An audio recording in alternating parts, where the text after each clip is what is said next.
तो ट्रंप ने ज़ेलेंस्की को अल्टीमेटम दे दिया है, अगर प्रस्ताव नहीं माना तो अमेरिका सख्त कदम उठा सकता है। ट्रंप ने प्रस्ताव पर फाइनल फैसला करने की समय सीमा भी तय कर दी है। 25 दिसंबर यानी क्रिसमस तक ज़ेलेंस्की को फैसला लेना है। अगर ज़ेलेंस्की ने प्रस्ताव मानने से इनकार कर दिया तो ट्रंप प्लान बी आरंभ कर देंगे, और प्लान बी आरंभ होने का अर्थ है यूक्रेन का संपूर्ण संहार। इसके लिए पुतिन को ग्रीन सिग्नल दिया जा सकता है, जिसके लिए ट्रंप और पुतिन में सीक्रेट डील होने के आसार है। इस बार क्रिसमस पर ज़ेलेंस्की के लिए जिंगल बेल नहीं बल्कि डेथ बेल बज सकती है। इस बार क्रिसमस पर ज़ेलेंस्की को गिफ्ट नहीं, डेथ वारंट मिल सकता है। इस बार क्रिसमस पर ज़ेलेंस्की खुश नहीं होंगे बल्कि खून के आंसू रो सकते हैं, क्योंकि ट्रंप ने फाइनल फैसला सुना दिया है, या तो प्रस्ताव मानो या फिर तबाही के लिए तैयार रहो।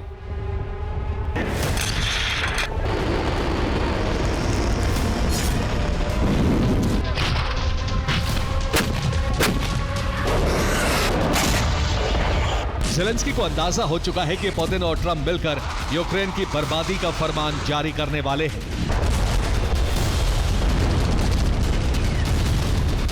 ट्रंप ने कह दिया है कि अगर क्रिसमस तक शांति नहीं हुई तो यूरोप से तीसरे विश्व युद्ध की शुरुआत तय है।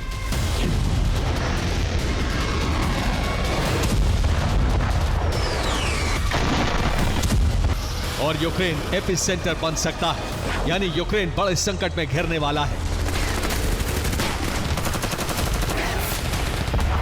Need for elections now. इसलिए ज़ेलेंस्की ने एक आखिरी दांव चला है। ज़ेलेंस्की ने ऐसी चाल चली है जिससे तबाही कुछ दिनों और टल सकती है।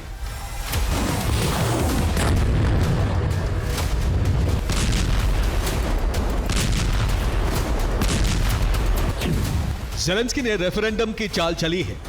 ज़ेलेंस्की ने पहले राष्ट्रपति चुनाव के लिए कहा था, लेकिन हार के डर से ज़ेलेंस्की ने प्लान बदल दिया है। अब युद्ध विराम की शर्तें मानने के लिए जनमत संग्रह कराना चाहते हैं। युद्ध विराम प्रस्ताव पर फैसला यूक्रेन की जनता लेगी। ज़ेलेंस्की ने यह दांव तब चला है जब ट्रंप ने कहा था कि युद्ध विराम की तमाम शर्तें यूक्रेन की जनता को समझ आ रही हैं। वो मानने के लिए तैयार है, लेकिन ज़ेलेंस्की इसमें रोड़ा अटका रहे हैं।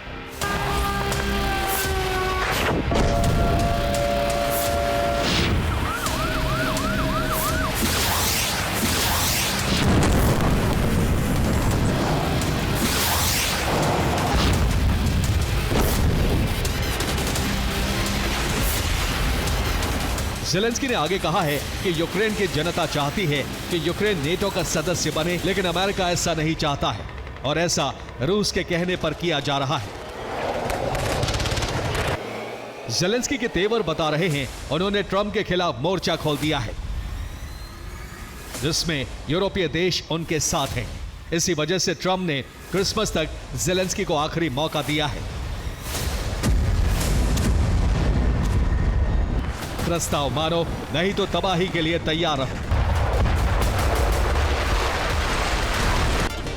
और तबाही मचाने के लिए रूस पूरी तैयारी कर चुका है।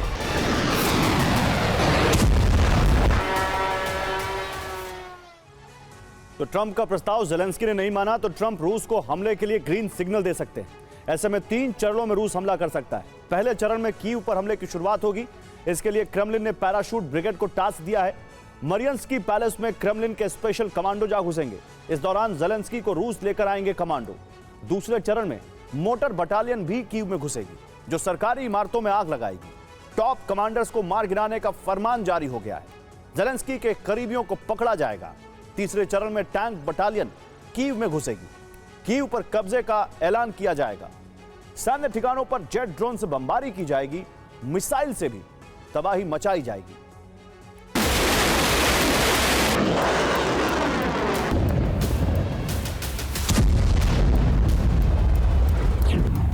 पेंटागन के पास पुख्ता जानकारी है कि ज़ेलेंस्की ट्रंप के प्रस्ताव को नहीं मानने वाले, बल्कि प्रस्ताव की समय सीमा बढ़ाने के लिए अलग अलग प्रपंच रचते रहेंगे।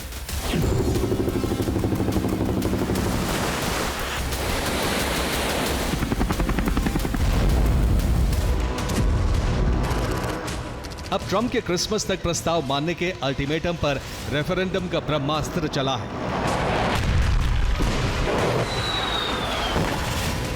और ऐसा जेलेंस्की ने लंदन में हुई यूरोपीय देशों की मीटिंग के बाद किया। यानी जेलेंस्की जो सोच रहे हैं, जो कर रहे हैं और जो आगे करेंगे, उसके पीछे नेटो देश है।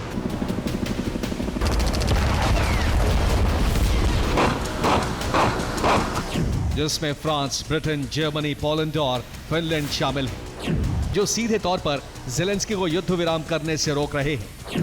इसी वजह से ट्रंप अब झल्ला रहे हैं। तभी उन्होंने 25 दिसंबर की आखिरी समय सीमा तय की है, जबकि इससे पहले यूक्रेन में तेजी से समीकरण बदल रहे हैं। जर्मनी अगले हफ्ते यूक्रेन में हाई लेवल मीटिंग करेगा। इससे पहले कल अमेरिका के साथ नेटो देशों की मीटिंग है, जिसमें यूक्रेन, फ्रांस, जर्मनी और ब्रिटेन के प्रतिनिधि शामिल होंगे। जबकि जेलेंस्की यूरोपीय देशों के साथ मीटिंग कर चुके हैं। मीटिंग के बाद प्रस्ताव में बदलाव पर सहमति बनी। अमेरिका को शांति प्रस्ताव की नई शर्तें सौंप दी गई हैं। डॉनबास देने के लिए जेलेंस्की तैयार नहीं है, बल्कि उसे फ्री इकोनॉमिक जोन बनाया जा सकता है, जहां अमेरिका से सुरक्षा की गारंटी मांगी जा रही है। जबकि जेलेंस्की ने सभी शर्तों के लिए रेफरेंडम कराने के लिए कहा है। इसके पीछे उनका डर है, क्योंकि जेलेंस्की की लोकप्रियता और भरोसा लगातार यूक्रेन में घट रहा है। अगर राष्ट्रपति चुनाव होते हैं तो उनके कई करीबी ही उन्हें टक्कर दे सकते हैं।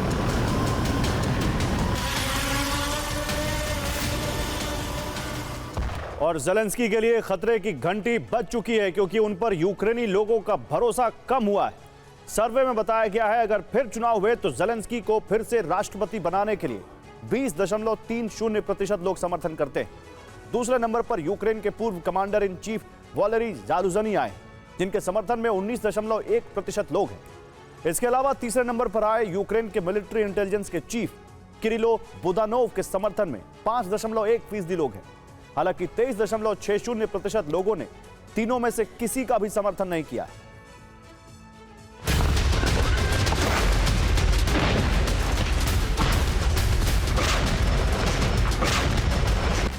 जेलेंस्की घबरा रहे हैं, अगर चुनाव हुआ तो वो हार जाएंगे और ट्रंप पुतिन मिलकर अपना कठपुतली राष्ट्रपति यूक्रेन में बिठा देंगे, जिसके जरिए प्रस्ताव की सारी शर्तें मनवा ली जाएंगी। इसी वजह से जेलेंस्की ने रेफरेंडम का बहाना बनाकर प्रस्ताव को टाल दिया और राष्ट्रपति चुनाव को खारिज कर दिया। लेकिन रूस अभी भी यूक्रेन पर संपूर्ण कब्जा करने के इरादे से आगे बढ़ रहा है। डॉनबास से लेकर ओडेसा और कीव तक हमले हो रहे हैं, जबकि ज़ेपोरिजिया प्लांट पर कब्जा छोड़ने से भी साफ इनकार किया है। बताया जा रहा है कि बैकडोर से ट्रंप और पुतिन में डील हो चुकी है, जिसमें अमेरिका यूक्रेन पर कूटनीतिक दबाव बनाता रहेगा, जबकि रूस इसी तीव्रता से हमले करता रहेगा। इस बीच अगर यूरोपीय देश आते हैं तो ट्रंप नेटो की सैन्य मदद रोकने की धमकी देकर नेटो को साधते रहेंगे। अब अगर जेलेंस्की 25 दिसंबर तक प्रस्ताव नहीं मानते हैं तो ट्रंप रूस को ग्रीन सिग्नल देकर यूक्रेन के खात्मे के ब्लूप्रिंट पर फाइनल मोहर लगा देंगे। Bureau report, TV9, Bharatvarsh.